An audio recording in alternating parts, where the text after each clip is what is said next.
Hi అండి. అందరికీ స్వాతంత్ర దినోత్సవ శుభాకాంక్షలు అండి. ఆగస్టు 15 అయితే రానే వచ్చేసింది. ప్రతి సంవత్సరం వస్తూనే ఉంటుంది. దాని గురించి కొంచెం వీడియో చేస్తున్నానండి. మనం ఆగస్టు 15 జెండాను చూసినప్పుడు అది కేవలం 3 రంగులు మాత్రమే అని చూడకండి. ఆ జెండా వెనుక ఉన్నటువంటి చరిత్రను చూడండి. ఎంతోమంది వాళ్ళ ప్రాణాలను పక్కన పెట్టి, వాళ్ళ కుటుంబాలను పక్కన పెట్టి, వాళ్ళ ప్రేమలను మర్చిపోయి, వాళ్ళ పిల్లల్ని పక్కన పెట్టి దేశం కోసం పోరాడి ఈ స్వేచ్ఛాస్వతంత్రాన్ని అందించారండి. ఆగస్టు 15 ఈ ఒక్క తేదీని మనం క్యాలెండర్లో చూసినప్పుడు అది కొంతమందికి సాధారణ తేదీలాగా కనిపించవచ్చు. కానీ మన భారతదేశం యొక్క చరిత్రను మనం అర్థం చేసుకున్నప్పుడు ఆగస్టు 15 ఒక తేదీ కాదు. ఆగస్టు 15 ఒక తరం, కళ. ఆగస్టు 15 ఒక జాతి పోరాటానికి ఫలితం. ఈ ఆగస్టు 15 లక్షలాది మంది భారతీయుల ఆశలకు ప్రతీక. ఈ ఆగస్టు 15 ఎన్నో కుటుంబాల కన్నీళ్లకు సమాధానం. ఈ ఆగస్టు 15 ఎన్నో త్యాగాలకు గుర్తు. ఈ ఆగస్టు 15 కోసం ఎంతోమంది స్వాతంత్ర సమరయోధులు వాళ్ళ ప్రాణాలను పలంగా పెట్టి మన కోసం అందించినటువంటి స్వేచ్ఛ, భారతదేశ స్వతంత్రం. ఈ ఆగస్టు 15 మామూలు తేదీ కాదు. ఇది ఒక్క మాటలో చెప్పాలంటే ఈ ఆగస్టు 15 ఎన్నో త్యాగాలకు గుర్తు. 1947 ఆగస్టు 15న భారతదేశం బ్రిటిష్ పాలన నుంచి స్వాతంత్రం పొందింది. అది మనందరికీ తెలిసిన విషయమే. కానీ ఆ స్వాతంత్రం అనేది ఒక్క రోజులో రాలేదండి. ఒక్క నాయకుడి వల్ల రాలేదు. మనం ఈరోజు అనుభవిస్తున్నటువంటి ఈ స్వాతంత్రం ఒక్క ఉద్యమం వల్ల కూడా రాలేదు. ఒక్క ప్రాంతం వల్ల కూడా రాలేదు. ఎన్నో దశాబ్దాల పోరాటం, ఎన్నో ఉద్యమాలు, ఎన్నో ఆలోచనలు, ఎన్నో త్యాగాలు, ఎన్నో జైలు జీవితాలు, ఎన్నో కుటుంబాల బాధలు, ఎన్నో తెలియని వీరుల త్యాగాలు, వీటన్నిటి ఫలితమే ఈరోజు మనం అనుభవిస్తున్నటువంటి ఈ స్వేచ్ఛ, స్వాతంత్రం.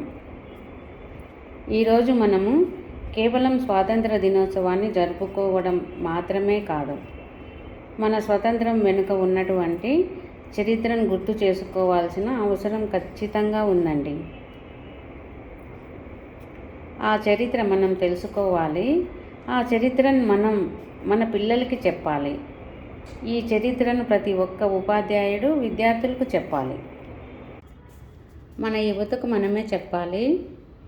ఎందుకంటే చరిత్రను మర్చిపోయినటువంటి సమాజం మన భవిష్యత్తును సరిగ్గా నిర్మించుకోలేదు. అందుకే మనకు స్వతంత్రం ఎలా వచ్చింది, భారతదేశం ఎందుకు బ్రిటిష్ పాలనలోకి వెళ్ళింది, భారతీయులు ఎప్పుడు తిరుగుబాటును చేసింటారు, ఎందుకు చేశారు, ఎవరెవరు పోరాడారు, మనకు స్వాతంత్రం తీసుకురావడానికి ఎన్ని ఉద్యమాలు జరిగాయి, ఎన్ని త్యాగాలు జరిగాయి, చివరికి 1947 ఆగస్టు 15 ఎలా వచ్చింది తలుచుకుంటేనే భయం వేస్తుందండి నాకైతే. ఒక్కసారి ఆలోచించండి మీరు కూడా. ఉరికమ్మం ముందు నిలబడినప్పుడు భగత్ సింగ్ భయపడలేదా? భయపడే ఉంటాడు. కానీ దేశం మీద ఉన్న ప్రేమ భయాన్ని మించిపోయింది. అల్లూరి సీతారామరాజుకు తన ప్రాణం విలువ తెలియదా? తెలుసు. కానీ బానిసత్వ జీవితం కంటే స్వేచ్ఛ కోసం మరణమే గొప్పదని ఆయన నమ్మింటారు. అందుకే ఈరోజు మనం స్వేచ్ఛగా మాట్లాడగలుగుతున్నాం, స్వేచ్ఛగా విద్యను పొందుతున్నాం, స్వేచ్ఛగా మన ప్రభుత్వాన్ని ఎన్నుకుంటున్నాం.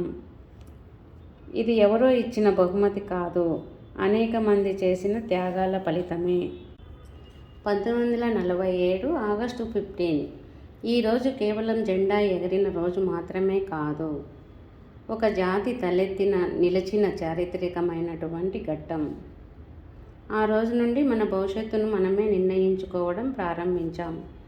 ఈరోజు ప్రపంచం భారతదేశాన్ని గౌరవిస్తోంది. మన శాస్త్రవేత్తలు చంద్రుని వరకు చేరుకున్నారు. మన వైద్యులు ప్రపంచవ్యాప్తంగా సేవలు అందిస్తున్నారు. మన యువత అయితే అంతర్జాతీయ సంస్థల్లో నాయకత్వ స్థానాల్లో ఉన్నారు. మన సైనికులు సరిహద్దుల్లో నిద్ర లేకుండా దేశాన్ని కాపాడుతున్నారు. మన రైతు ఇంకా భూమిని నమ్మి చెమట చిందిస్తున్నారు. ఇవి మన గర్వకారణాలండి. కానీ ఒక్క ప్రశ్న, ఈ విజయాల వెలుగు ప్రతి ఇంటికి చేరిందా? ప్రతి పిల్లవాడికి నాణ్యమైన విద్య అందుతోందా? ప్రతి రైతు గౌరవంగా జీవిస్తున్నాడా? ప్రతి యువకుడికి తన ప్రతిభను నిరూపించుకునే సమాన అవకాశం లభిస్తుందా? ఈ ప్రశ్నలు అడగటం దేశాన్ని తక్కువ చేయడం కాదు, దేశాన్ని మరింత మెరుగ్గా తీర్చిదిద్దాలనేటువంటి బాధ్యత మాత్రమే. ఎందుకంటే నిజమైన దేశభక్తి అంటే లోపాలను ద్వేషం వైపు చూపించడం కాదు,